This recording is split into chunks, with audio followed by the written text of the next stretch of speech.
ഛത്തീസ്ഗഡിൽ അകാരണമായി തടവിലാക്കപ്പെട്ട സന്യാസിനികൾക്ക് ഐക്യദാർഢ്യം പ്രഖ്യാപിച്ചുകൊണ്ട് പാലാ രൂപതയിലെ എല്ലാ വൈദികരും സന്യസ്തരും അൽമായരും പങ്കെടുത്തുകൊണ്ട് വിശുദ്ധ അൽഫോൻസാമയുടെ തീർത്ഥാടന പള്ളിയിൽ ഇന്നു വൈകുന്നേരം 6 മണിക്ക് ജപമാല പ്രദക്ഷിണവും തുടർന്ന് ഈ സന്യസ്തരോടുള്ള ഐക്യദാർഢ്യം പ്രഖ്യാപിച്ചുകൊണ്ടുള്ള സന്ദേശവും ഉണ്ടായിരിക്കും.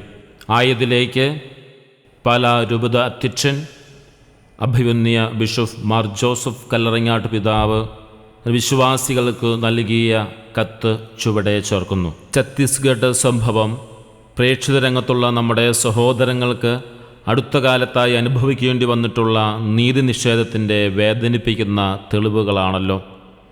ഇതിനെതിരെ പലതരത്തിലുള്ള പ്രതികരണങ്ങൾ വിശ്വാസികളായ നമ്മളും നമ്മുടെ ജനപ്രതിനിധികളും ഇതിനോടകം തന്നെ നടത്തിക്കഴിഞ്ഞു.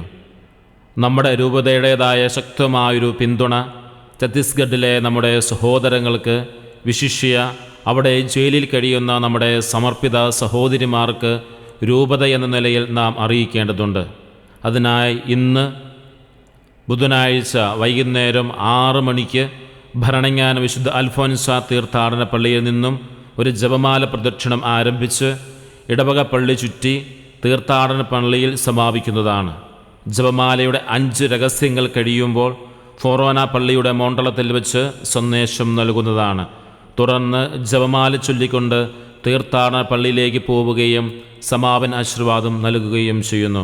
ബഹുമാനപ്പെട്ട വൈദികരും സിസ്റ്റേഴ്സും അൽമായ സഹോദരങ്ങളും അതിൽ പങ്കുചേർന്ന് പ്രേക്ഷിത രംഗത്ത് പ്രവർത്തിക്കുന്ന നമ്മുടെ സഹോദരങ്ങളോട് സ്നേഹവും ഐക്യദാർഢ്യവും പ്രഖ്യാപിക്കണമെന്ന് താല്പര്യപ്പെടുന്നു.